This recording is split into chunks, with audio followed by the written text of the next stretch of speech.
Welcome, everybody, to our webinar. First of all, we're going to start with a land acknowledgement. We want to begin by acknowledging our presence on the ancestral and unceded territory of the Tongva and Kizh Nation peoples and their neighbors from north to south, the Chumash, the Tataviam, Katanamook, Serrano, Kawia, Payam Kawichim, Awashimen, Ipai Tipai, Kuniai, and Quechan peoples, whose ancestors ruled the region we now call Southern California for at least 9,000 years. Indigenous stewardship and rightful claims to these lands have never been voluntarily relinquished nor legally extinguished. We pay respect to the members and elders of these communities, past and present, who remain caretakers and advocates of those lands, river systems, and the waters and islands of the Santa Barbara Channel. For a more detailed land acknowledgement authored by the USC Van Hunnick History Department, we invite you to visit their website, and we will put the link in the chat. My name is Autumn Watts, and I'm the program assistant here at the USC Dornsife Center for Advanced Genocide Research. We're delighted to welcome you here today to this webinar. Just a quick couple notes about Zoom protocols. Right now, you're viewing a side-by-side. Well, you will be viewing a side-by-side view of the slides we're going to share with the speaker. You can make either window larger or smaller by dragging a dividing line between the two windows, left or right, which you will see when we share the slides. We will have time for questions and discussion following the lecture, so if you have any questions, we encourage you to ask them. You can use the Q&A feature at the bottom of the Zoom window panel, and we'll try to get to as many questions as possible. And we will be sharing the chat and the Q&A with Hannah following the lecture. So even if your question isn't asked, Hannah will still see it. And please keep your engagement respectful to the speakers and other attendees today, please. So and now to introduce today's lecture and our speaker, it's my pleasure to introduce the Associate Director of the USC Dornsife Center for Advanced Genocide Research, Martha Struck. Thank you, Autumn, and thank you to Autumn and Janice for everything that you've done in preparing for the lecture. I appreciate you. Thank you. And we'd also like to thank the USC Dornsife Department of Anthropology and the Department of Anthropology at Grinnell College, who are serving as our co-sponsors for this lecture. We very much appreciate your support and your cooperation. So thank you. So the Center for Advanced Genocide Research is dedicated to advancing innovative and interdisciplinary research on genocide, the Holocaust, and resistance, using the unique resources at USC in those areas. And those include the Holocaust and Genocide Studies book collection, the special collections at USC libraries, and the Visual History Archive. We organize lectures for each of our research fellows who come to work with these resources to share about the process of their research, what questions they had, and what they discovered during their time at the center. As far as we're aware, we're the only center at USC that affords this opportunity to undergraduate students. And we're very grateful to have such a student presenting her research today. So today we're here for the lecture of one of two 2026 Charles E. Scheidt Summer Undergraduate Research Fellows.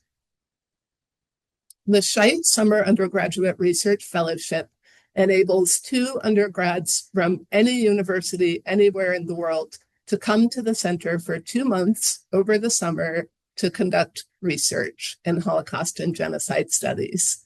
We offer our deepest thanks to Charles E. Scheidt and the Charles E. Scheidt Family Foundation, whose generosity has enabled undergraduate and graduate students, both at USC and outside of USC, like today's speaker, to conduct research and to share their research publicly with interested audiences. If you are an undergraduate student who's watching this talk and you feel intrigued by these resources, or you're interested in doing research in these areas, please reach out to us. The applications for the Scheidt Summer Undergraduate Research Fellowship for this summer are open now. So please contact us, and we'll also put a link in the chat for more information about that. So now I get to brag about Hannah before she starts speaking. Hannah Roth is the inaugural, our first 2025 Charles E. Scheidt Summer Undergraduate Research Fellow at the Center. She is a third-year student at Grinnell College. She's studying both history and anthropology with a concentration in Latin American studies. I'm very excited and proud to announce that she has been invited to present about this research at the Iowa Human Rights Research Conference in April.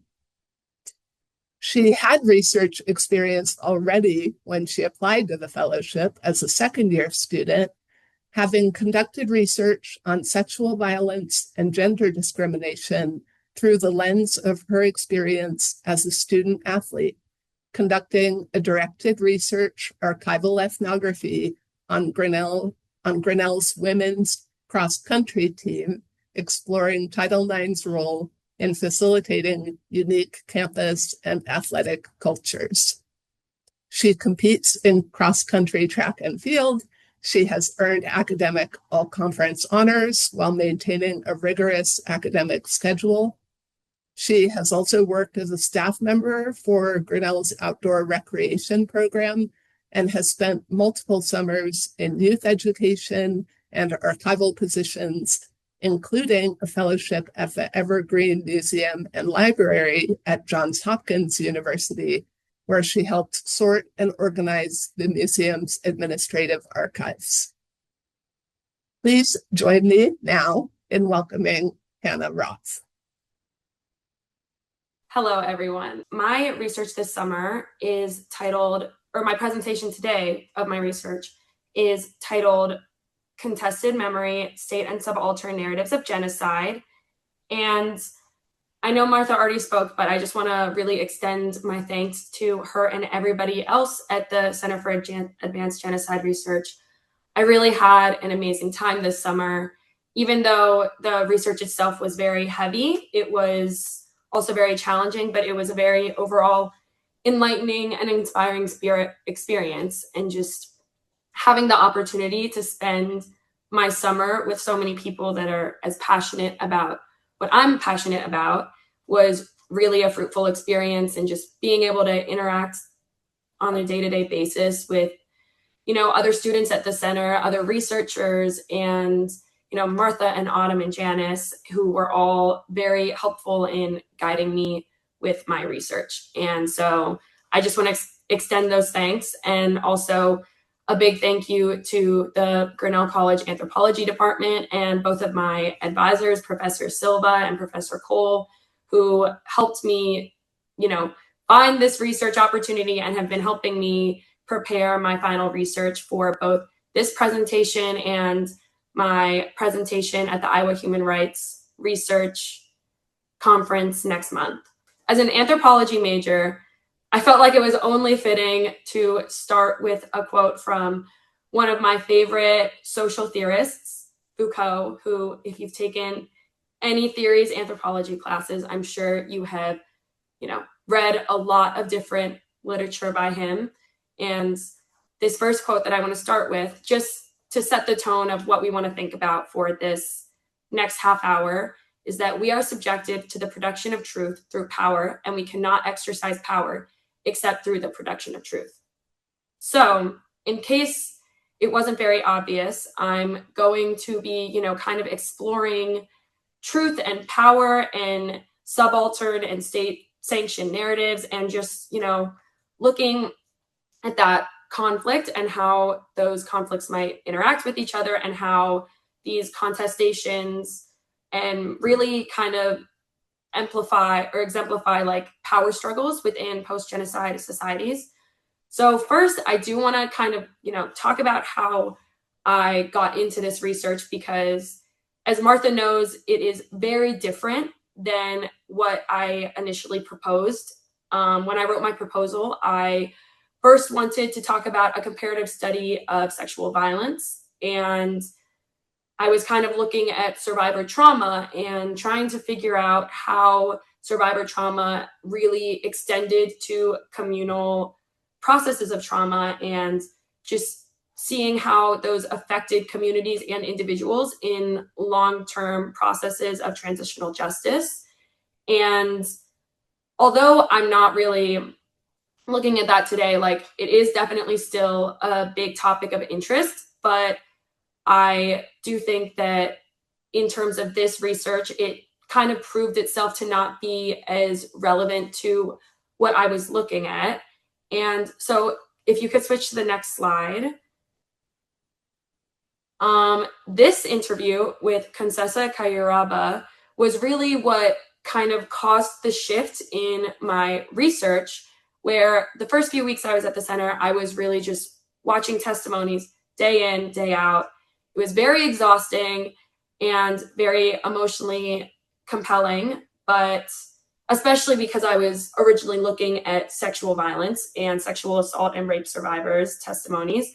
But during this testimony, towards the end, about an hour and a half into her testimony, Concessa kind of starts mentioning this word gachacha, which I had never heard before. And she talks a lot about gachacha and how she viewed it as beneficial, and, you know, kind of how the gachacha process worked for her. And so to get into it, gachacha literally in Kira, Rwanda means in the grass.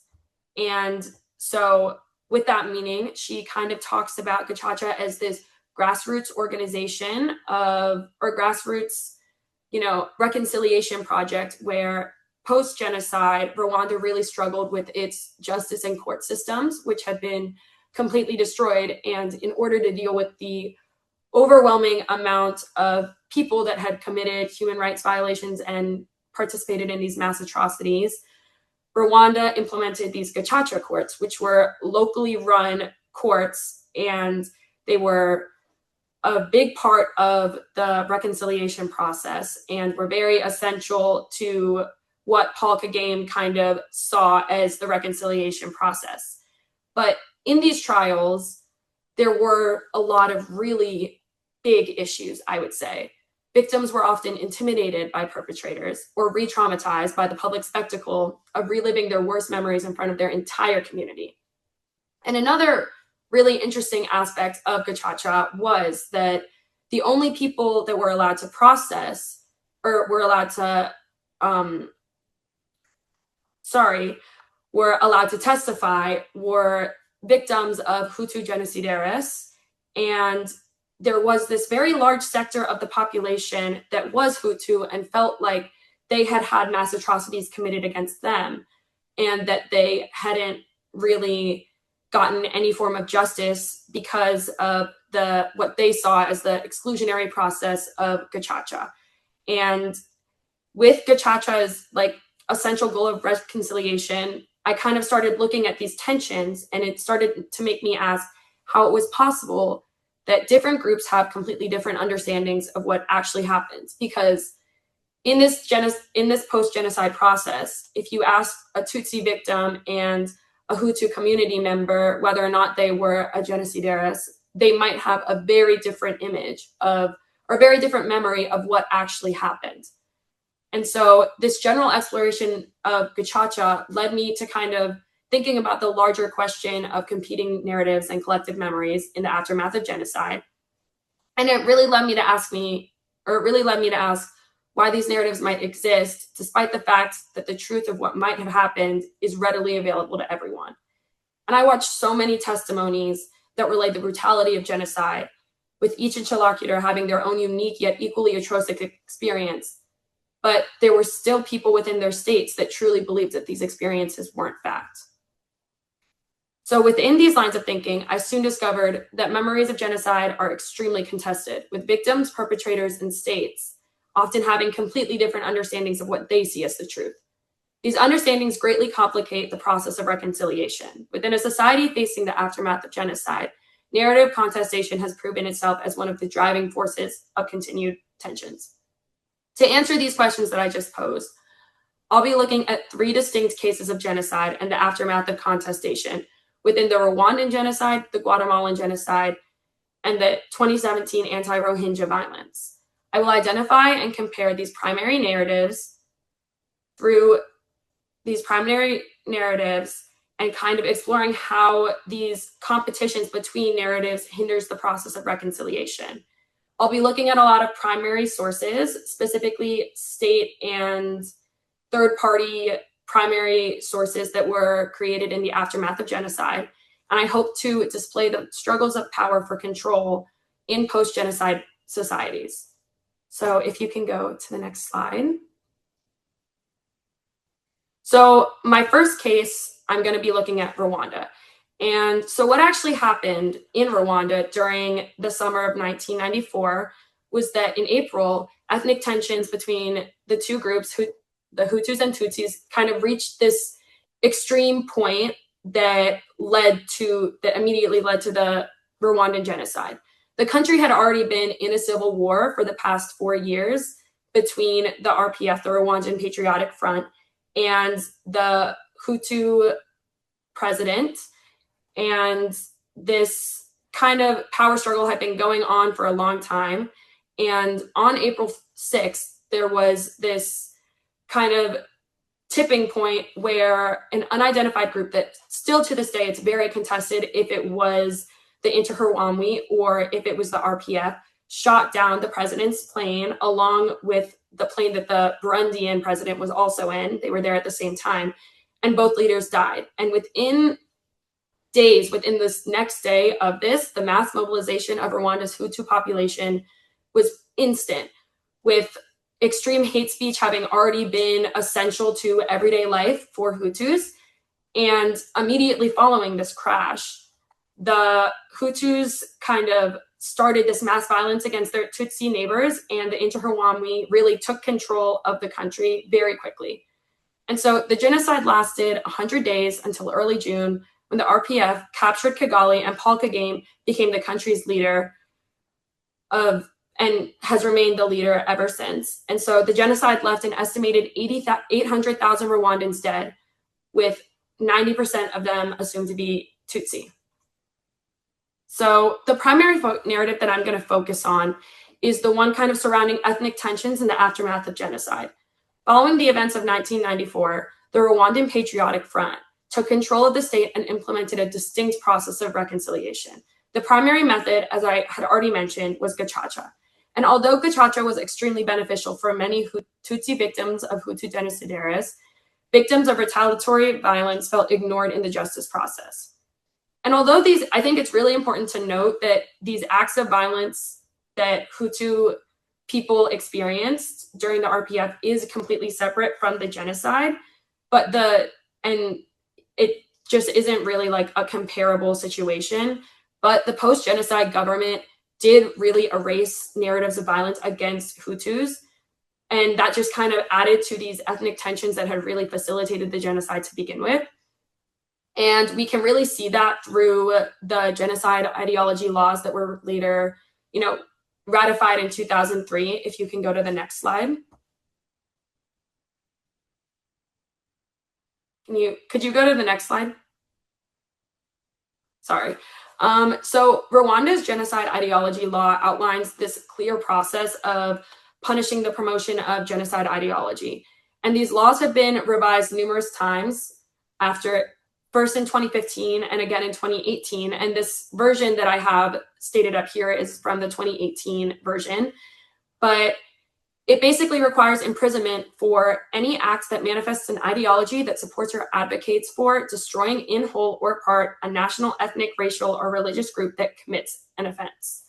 And I do think it's really important to regulate genocide ideology, and it's like incredibly essential to post-genocide transitional justice in Rwanda. But there is this very big issue with genocide ideology laws, in that political dissent tends to be heavily grouped in with the idea of inciting genocide and promoting genocide ideology, which has really been used to just silence any political opposition to Paul Kagame. And in contemporary Rwanda, the conversation surrounding ethnicity in any capacity can mean imprisonment, leaving any discussion of ethnic identities or markers solely in the past. And so kind of looking at this and looking at the subaltern narrative that I kind of discussed just now, but in general, like the post-genocide subaltern narrative is held by a lot of Hutus, regardless, like they might be genocidaires, it might be their families or people that faced violence by the RPF, that truly believe that reconciliation processes kind of fall under this idea of quote unquote victor's justice. And that in their memory, the actions of the RPF as they took control of Rwanda following the genocide were human rights violations, much like the ones that had been committed by Hutu genocidaires. And these sentiments become especially relevant when examining Gacaca, which did not allow Hutus to testify about RPF committed crimes. So they kind of saw the crimes that were and the violence committed against them as socially accepted. And while they were being systematically punished for something that they might not have seen as bad. And so with these feelings, Hutu genocidaires have kind of used intimidation against Tutsi victims during the period of Gacaca, leading to what I mentioned is like the re-traumatization for Tutsi victims and further violence against these victims as like retaliation for testimony. So these angers have just kind of persisted even after Gacaca, as they saw family members imprisoned or were expected to pay reparations to victims, just kind of further exasperating these tensions. And so I do think that, like, despite the fact that these processes were necessary to provide consolation to genocide victims, they didn't really change the reality of animosity held among some Hutus that felt that they were being treated unjustly. And we can really see this today in the 21st century and even like this year, where yesterday sanctions were just imposed on Rwanda regarding human rights violations in relation to the Democratic Republic of Congo, where there are a lot of Hutu genocidaires that fled the country and are supporting the democratic forces for the liberation of Rwanda, with a lot of skirmishes occurring between Kagame's government and these groups on the border regions that are still kind of could be characterized as ethnic violence between Hutus and Tutsis in these regions. And so my next case is going to be Myanmar, if you can switch to that slide. So Myanmar is definitely an interesting case because there is this kind of ongoing aspect of denial and dispossession that occurs even today, as Cox's Bazar is still one of the largest refugee camps in the world, and people are still really living in terrible conditions, even after almost 10 years. So in August of 2017, rising tensions between Myanmar's military and ARSA, which is the Arakan Rohingya Salvation Army, culminated in the attacks of multiple military bases throughout the northern Rakhine state.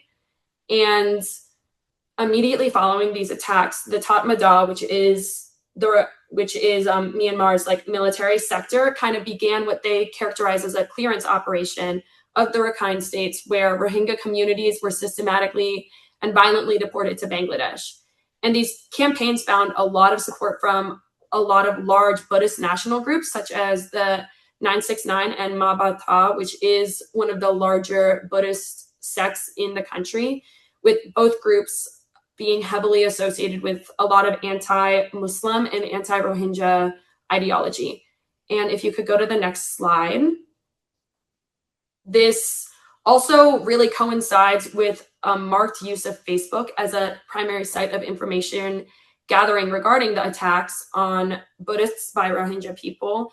And these are just some tweets that had been posted by various Facebook accounts that were later found to be associated with the military and the government, that were really kind of pushing a lot of anti-Muslim and anti-Rohingya ideology to its users. And it's really important to note that in Myanmar at this time, Facebook was one of the primary sites of not only just social media, but information gathering in general.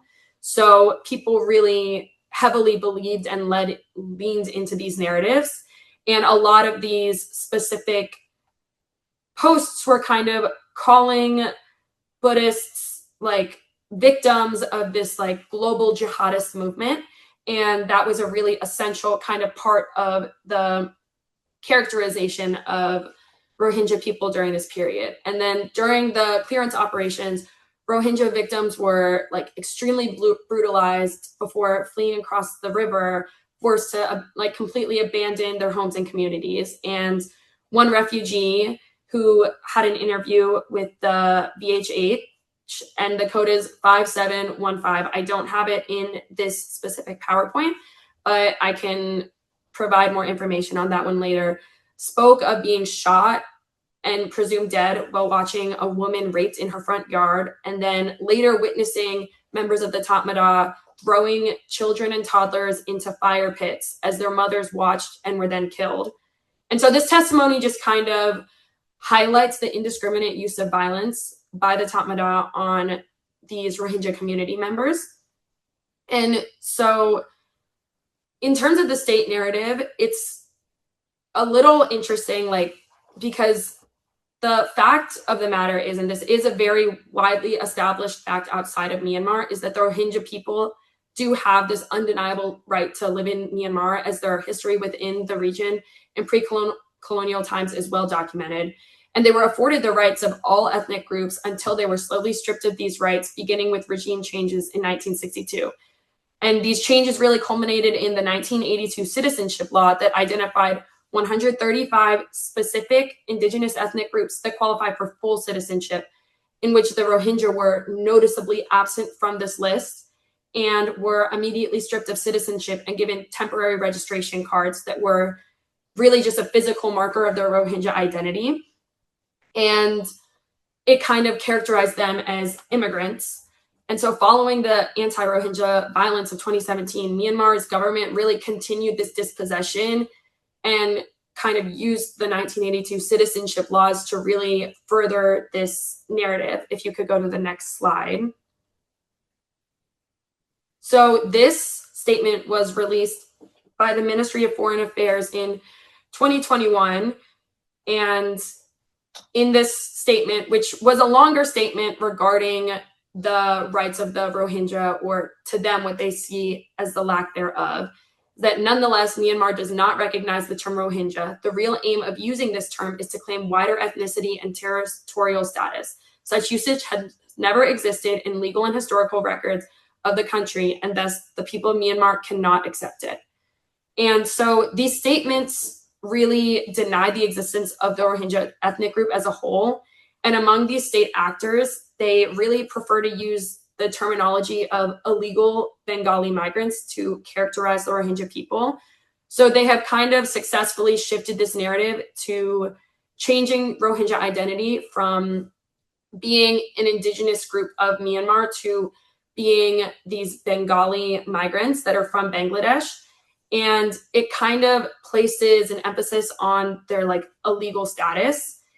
And in relation to their illegal status and the characterization as dangerous, the state has really kind of continued to connect ARSA's actions to this idea of the global jihadist movement. And they really just directly equated Rohingya identity to Islamic extremism. And this characterization of extremism paired with their migrant status has really allowed the narrative to become one of incompatibility between like Buddhist identity and Buddhist nationalism and Muslim identity. And so the state has really kind of incited those inherent tensions between Islam and Buddhist identity, which has really been key to the long-term erasure of the Rohingya ethnic group. And because of this like successful campaign of erasure, the state has really avoided the process of repatriation for Rohingya refugees, who continue to be one of the largest groups of stateless and dispossessed people today. And so despite these like official narratives regarding like anti-Rohingya violence and the status of Rohingya people, Rohingya refugees and international actors have continued to really push for the revision of Myanmar's narrative. And within the international community, it is largely accepted that the Rohingya are in fact indigenous to the region, with UN fact-finding missions condemning the official used language of Myanmar. And international actors and refugees alike continue advocating for the right of return and put pressure on Myanmar to, build the process of repatriation, which would involve Myanmar reinstating the citizenship status of refugees. Except they have really continued to stand strong with this lack of existence and indigeneity. So there's been a lot of tension with that. And if you can switch slides. This interview that I kind of looked at it really tackles this idea of Muslim identity. And really at the center of this subaltern narrative is the essential question of Muslim identity in a Buddhist majority country. And despite the state's pressure to systematically erase Muslims from the national memory, Rohingya voices continue to advocate for their rights in the homeland, regardless of perceived incompatibility. And in his interview with the VHA, Hai Oliullah states, and if you could switch to the next slide, despite being Muslims, we are humans after all. Ullah, like many other Rohingyas, speak out against the notion of Islam and Rohingya identity as a perceived threat to Myanmar's national security. And these voices are really listened to on international stages. Subaltern voices have been successful in challenging state-created narratives, with most recent developments occurring in the International Court of Justice in the case of Gambia versus Myanmar, brought to the court by Muslim-majority Gambia. During this trial, subaltern narratives were often brought to the international stage, bringing true narratives of Rohingya identity to mass audiences. And it's important to note that this case, the closing discussions, just finished barely a month ago. So this really has been an ongoing process of bringing these atrocities and kind of putting Rohingya identity at the forefront of a national audience. And it really is like an ongoing process. And so if you could switch slides, I'm going to be going into my last case, which is Guatemala. And throughout the Guatemalan Civil War in the late 20th century, counterinsurgency targeted local communities suspected to be involved with local guerrilla movements. And this was an ongoing process from the 60s to 1996 when the Civil War ended. But there was a noted period in 1982 to 1983 during the reign of Efrain Rios Montt, which marked an increased time of community targeting, where a key aspect of his military strategy was really the scorched earth campaign in the Ixil region. And during this period of 1982 to 1983, 626 massacres could be attributed to these counterinsurgency processes, with more than half of them occurring in the Quiche department that encompasses majority indigenous Ixil Triangle. And if you can see on the graph, it notes that 344 of the noted massacres that fell under human rights violations occurred in that region. And if you could switch to the next slide. Of the recorded human rights violations during the Civil War, the Guatemalan state committed 93%, with guerrilla groups accounting for only 3%. Within this period, indigenous mines victims were 83%. These violations included murder, assault, rape, and frequent relocation to model villages, where in these model villages, which indigenous victims forcefully migrated to after the complete razing of their original communities, indigenous minds were expected to assimilate as clearly outlined in plans of counterinsurgency. During this time, indigenous communities were considered legitimate military targets because of their racial identity. And although some indigenous minds did participate in guerrilla movements or cooperated with the guerrilla army of the poor, Montt's counterinsurgency characterized indigenous identity as inherently insurgent, facilitating the extreme violence against local indigenous communities that occurred during this period. If you could switch to the next slide. So since the Guatemalan Civil War, the Guatemalan state has just completely denied the occurrence of the Guatemalan Genocide or any projects of deliberate targeting of indigenous minds in the Ixil region. And following the peace process between the Guatemalan state and primary insurgent groups, a commission for historical clarification occurred, titled Memory of Silence, that aimed to explore the violence of the 36-year Civil War and providing recommendations for transitional justice. And in their report, Memory of Silence, the commission really affirmed the state's deliberate targeting of indigenous minds in the Ixil region under Montt's leadership as this quote that follows the frameworks of the Genocide Convention.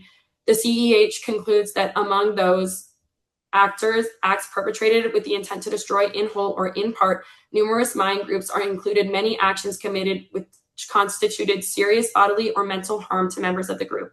The resulting destruction of social cohesion of the group, typical of these acts, corresponds to the intent to annihilate the group physically and spiritually. And this report really goes on to outline the human rights violations that really amounted to genocide against the Ixil and Quiche Mayans during this period. But almost immediately following the publication of this report, the Guatemalan state formally denied all accusations of genocide. And these narratives have not wavered. If anything, they have grown even stronger and are fully adopted by contemporary leaders and affluent members of Guatemalan society. If you could switch to the next slide. So these debates really reignited in 2013 with the trial of Efrain Rios Montt, the first individual state actor ever convicted of genocide. And it is important to note that this verdict was eventually overturned and Montt died before the retrial could ever occur. The implications of the original trial really did remain that there was clear proof of genocide against indigenous Mayans in 1982 and 1983. However, political and economic elites doubled down on their own argument, framing the mistrial as clear proof that the genocide did not occur. And could you go to the next slide? So this next slide kind of portrays what I would call one of my most compelling pieces of evidence, because it really is just one of the most absurd things that anyone could ever post. And this was posted on May 14th, 2013, following the trial of Efrain Rios Montt, where they kind of doubled down on this denial. And CASIF is one of the leading, kind of organizations that has really pushed the belief of no hubo genocidio. And it's the popularized slogan of the genocide denial movement.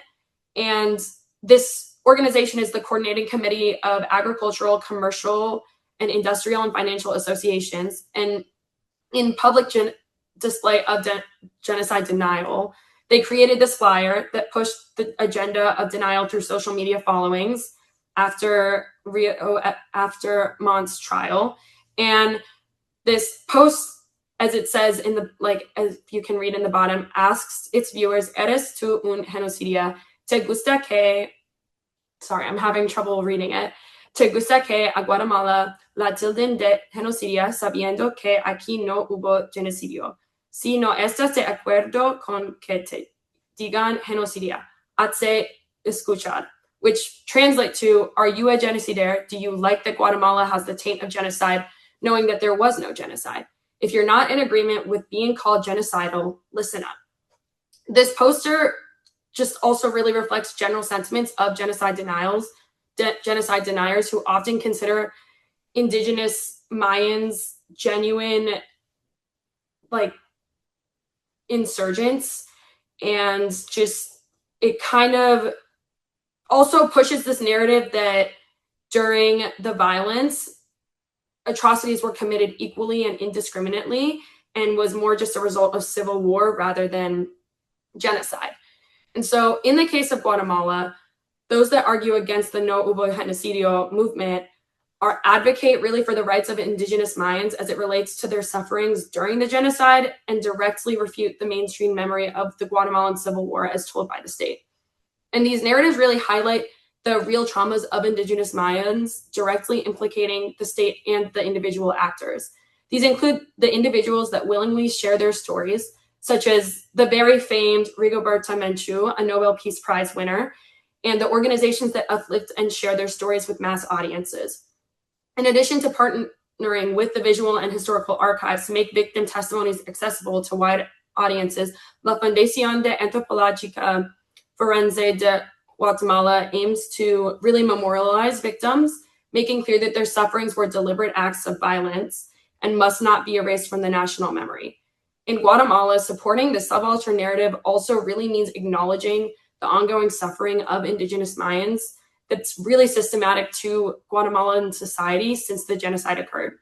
In current day Guatemala, neoliberal ideology really remains the mainstream economic and political influencer. And these processes clearly contribute to ongoing sufferings, as privatization, especially of land, is key to the development of Guatemala's current functionality. To ensure the livelihood of indigenous Guatemalans is protected, land reform and reparation have really been key to the goal of uplifting subaltern narratives.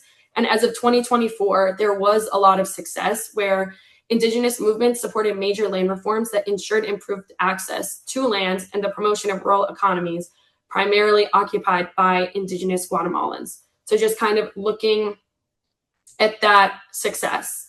And if you could go to the next slide. This is kind of the question that I want to leave you all with, of how might we reconcile the differences found with competing narratives of genocide?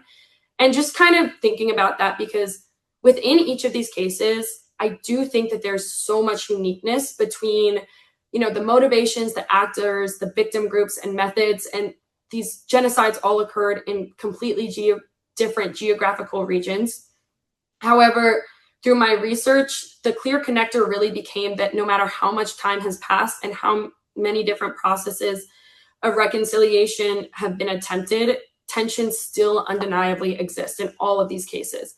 And in the case of Rwanda, Kagame's current government has made great progress in uplifting the economy of the nation, but has also created an environment of extreme censorship that can send those who even discuss ethnicity or partake in speaking out against the government to prison. These tensions are not inherently ethnic-based, and the memory of the Rwandan genocide has created an ideal environment for authoritarianism that Kagame has benefited from for the past 30 years and could continue to benefit from for as long as he is in power. And in the case of Myanmar, Rohingya refugees continue to live in harsh conditions in the Cox's Bazar refugee camp and elsewhere. They remain stateless with no realistic hope for repatriation in the near future. Sanctions on Myanmar continue, although it is very important to note that these are also related to the 2021 military coup.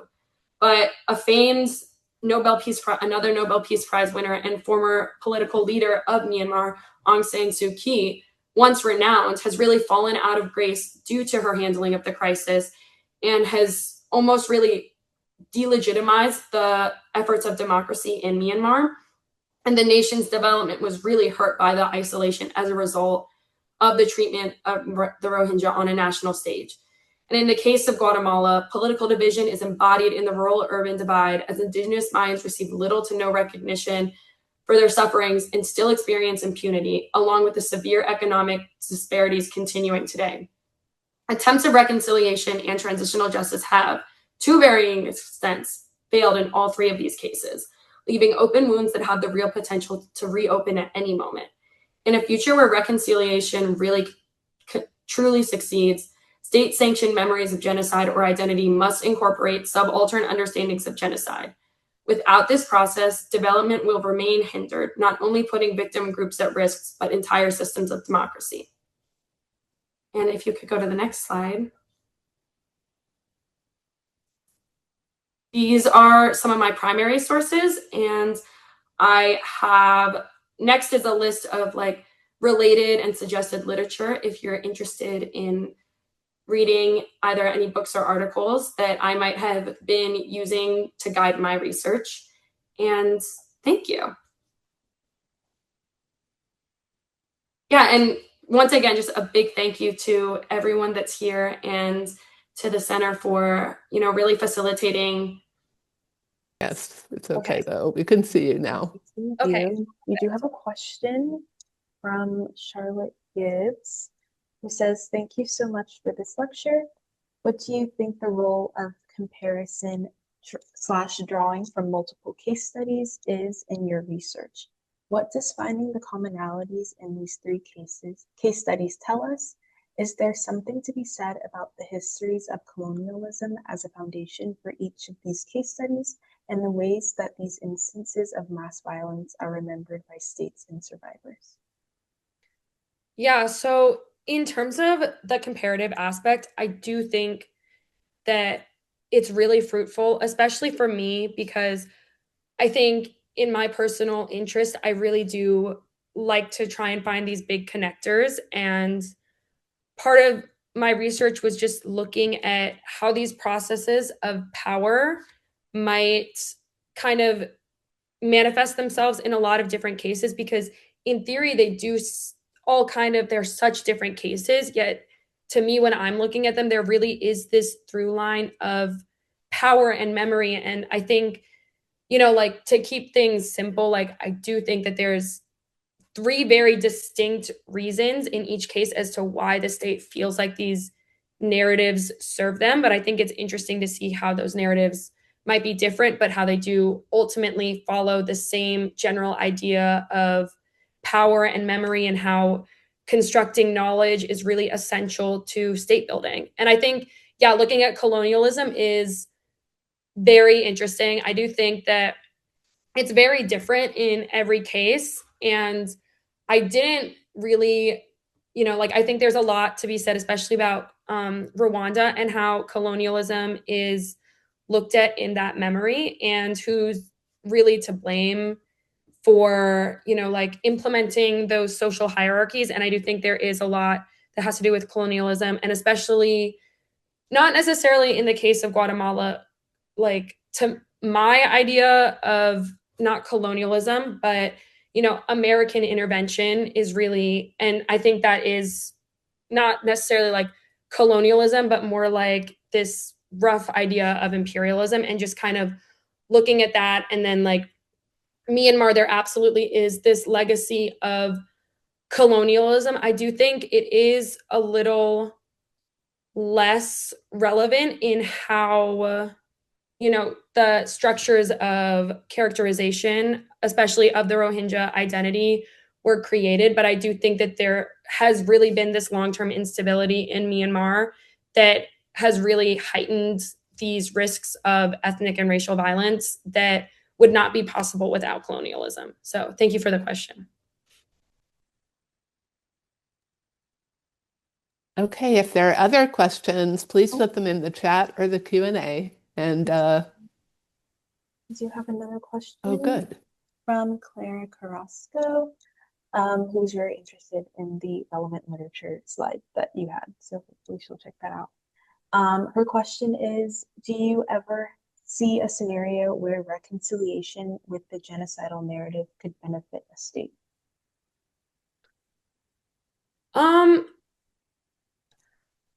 I think that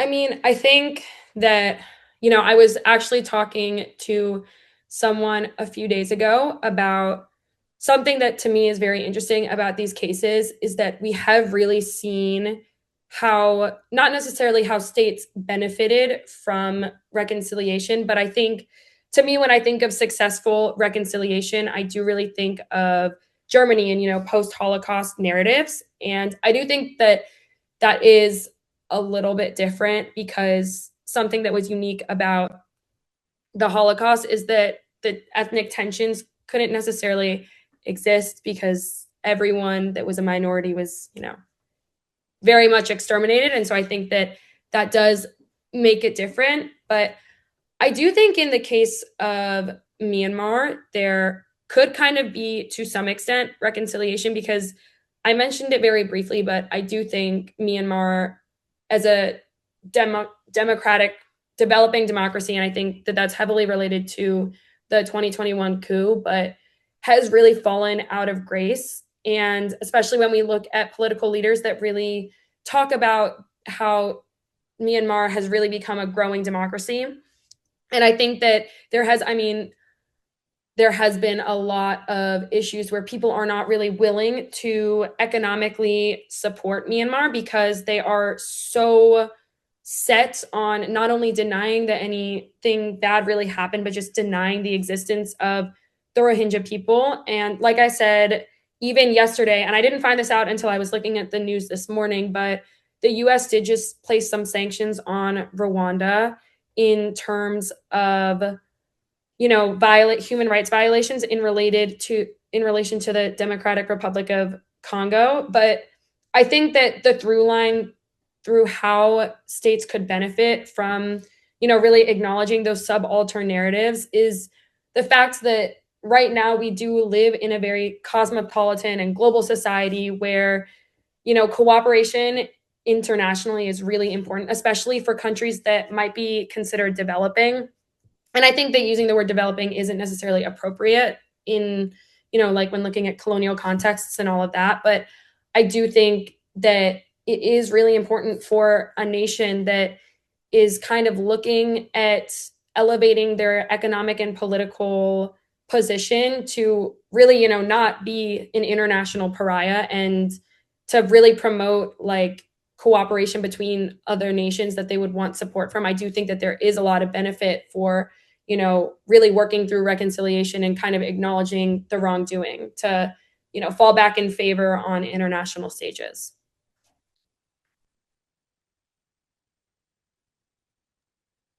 I have a question.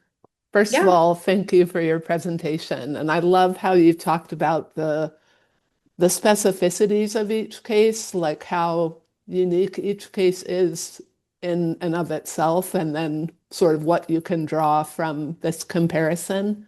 So thank you for your carefulness around that.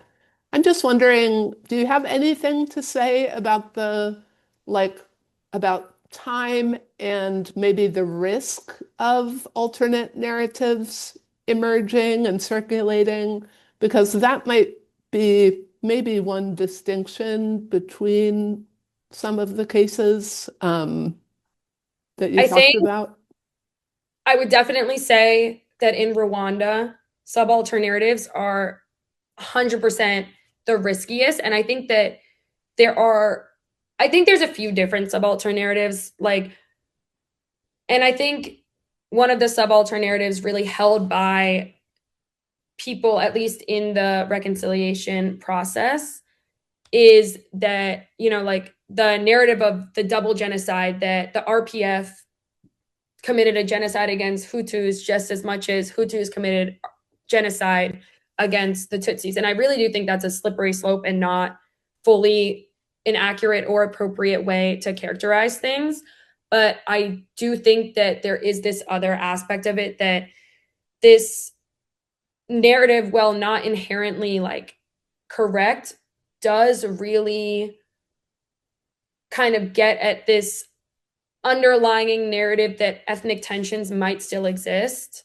And that's kind of where I think there are those two distinct narratives. But I do absolutely think that there has been the real possibility that people that are subscribing to this subaltern narrative, especially in Rwanda, are people that were either genocidaires or, support the idea of, maybe reliving that genocide. And that is just absolutely not really beneficial to anyone. And that's like a really dangerous kind of game. But I do think that there is, like, whether or not that narrative is true, I don't think it's worth arguing. I think that it's more interesting to look at the fact that it exists at all, if that makes any sense.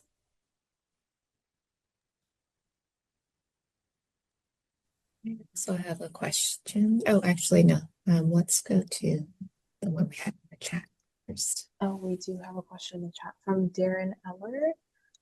I wondered if you believe that any of the trials that found Guatemalan and Rwandan perpetrators had any effect on the genocide narrative. Honestly, I think, like, I kind of talked about it a little, but in Guatemala, I would say like absolutely not, because Mott was the first, and to my knowledge, one of the only state actors to ever have been convicted of genocide as an individual. And even after that conviction, the state really doubled down on, genocide didn't happen. Like, this is a smear campaign. Like, and I think that is very different, that really just did not influence how, at least like how elites looked at it. And I do think, like, I didn't really speak about it in my presentation, but the same organization that talked about CASIF, as I had mentioned, like, has literally gone on record and kind of like said their former president more or less said, we're not going to admit that a genocide happened because we don't want to implement land reparations, and we don't want the land that has been privatized to be redistributed to indigenous victims. And so I think that's very clear why they've continued to deny it. They haven't really backed down from that, and they've kind of really admitted that it is a more strategic thing. And I think in Rwanda, I would say once again, maybe not, just because the national memory was pretty ingrained from the start due to the fact that the RPF really did kind of win this civil war and did take control of the state. And Paul Kagame has done a very good job of developing the country economically, but he has also really emphasized security. And with security, he has really emphasized censorship.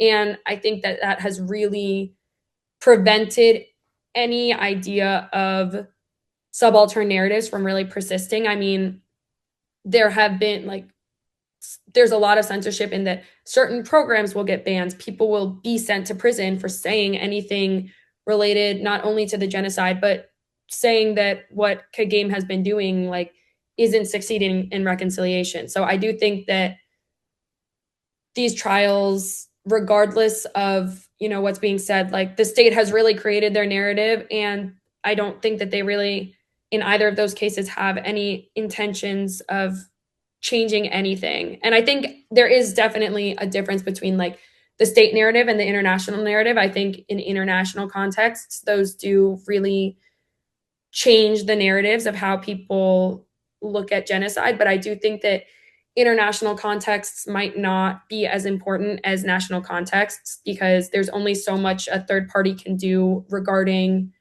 the knowledge production that a state is adhering to in their own nation.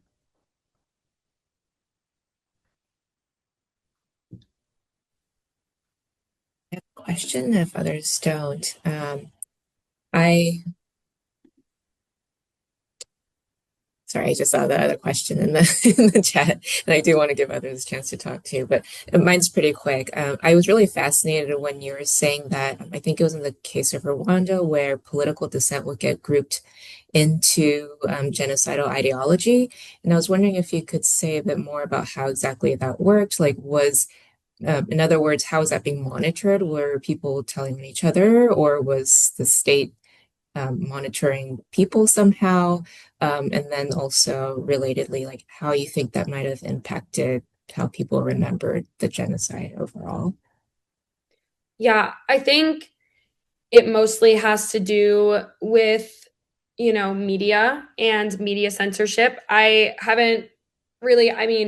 think genocide ideology laws, and this is, my personal analysis, is that these laws weren't necessarily created to actually prevent genocide ideology. They were created to prevent media from dispelling certain narratives that, like I said, might be related to the genocide, might be heavily related more so to Paul Kagame and the RPF as a general political leader. And I think that there's, a lot of that, I think it mostly applies to, journalists. And I know that the BBC was banned, I want to say maybe in the early 2010s. I can't fully remember, but there was a BBC program that was banned, but that mentioned retaliatory violence. And there have been,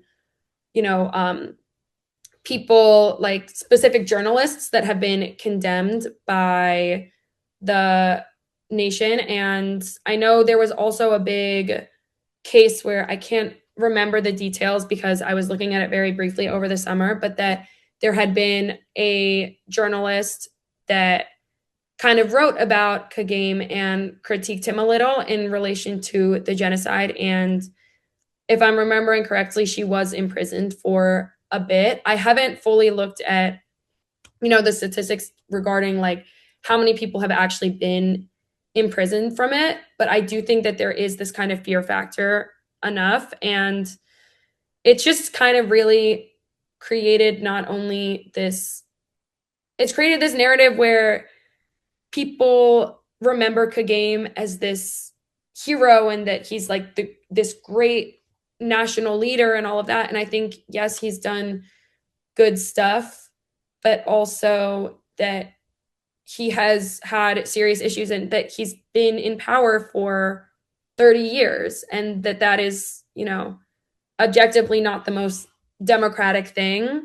But, and I remember now the BBC documentary that got banned also kind of implied / explored the possibility. Another thing that really falls under these, conversations is whether or not the RPF was the one that shot down the plane and whether or not they were the ones that kind of instigated that. And I think that will never be known, whether or not it was the RPF or if it was Hutu dissenters that didn't like the fact that the president was starting to negotiate with the RPF and that there was this real chance for peace.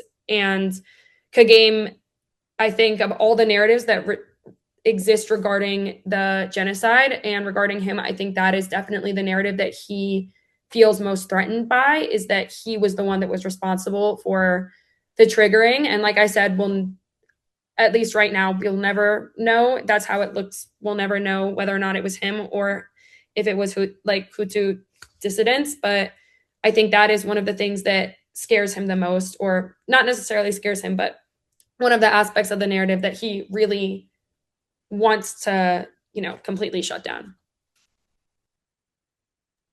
You have another question in the chat from Ike Tamanaha, who says, as someone working on Japanese imperialism, I was wondering what the legacy of Japanese invasions competing with British rule on ethnic divisions in Myanmar may have been. And they said they joined slightly late. So if you mentioned that in your lecture already, they apologize. Okay. I wasn't necessarily, in the case of Myanmar, I was looking mostly from after 1962, which was, when the coup first started after the independence of Myanmar. And I think that the interesting thing is that within the 1982 citizenship law, which I would say is where imperialism really comes into play, is that there was this stipulant for Rohingya people that if they could prove that their families had been in Myanmar prior to, or at the time Burma, prior to the British occupation and prior to, the time of colonialization, then they could apply for this certain citizenship pathway. But, within this period, it was really hard to, have the foresight that this would be necessary. So these documents just don't really exist. And it was this loophole that was really heavily related to colonialism in regards to, giving people and just kind of pushing the narrative that they aren't indigenous, because it's these people don't have documentation from, or they don't have proof that they were living here prior to colonialism. And so that they were brought in by colonial forces. And that's probably a main aspect of the narrative, is that Rohingya people were an extension of British colonialism. And so they kind of look at the Rohingya with resentment in regards to colonial, the relationship with colonialism and British colonialism, especially. All right. Well, I just want to thank you, Hannah, for an incredible lecture. And I want to thank everyone who joined us live. And I want to thank our co-sponsors, the USC Dornsife Department of Anthropology and the Department of Anthropology at Grinnell College. Thank you to Charles E. Scheidt and the Charles E. Scheidt Family Foundation for funding Hannah's fellowship. And our event series continues next week with a lecture entitled Entangled Histories of Tangier During World War II, Jews, Refugees, Spaniards, and Nazis in an International City. That lecture will be same time, in person, and on Zoom next Wednesday. So thank you again, Hannah, and thank you, everybody. Yeah, thank you, everyone, for coming and listening to what I had to say. I've been working a lot on it, and I spent so much time, preparing this research and really thinking about it. So I'm glad that I had an audience that was, engaging and interesting, and I really appreciated it. So thank you. Thank you.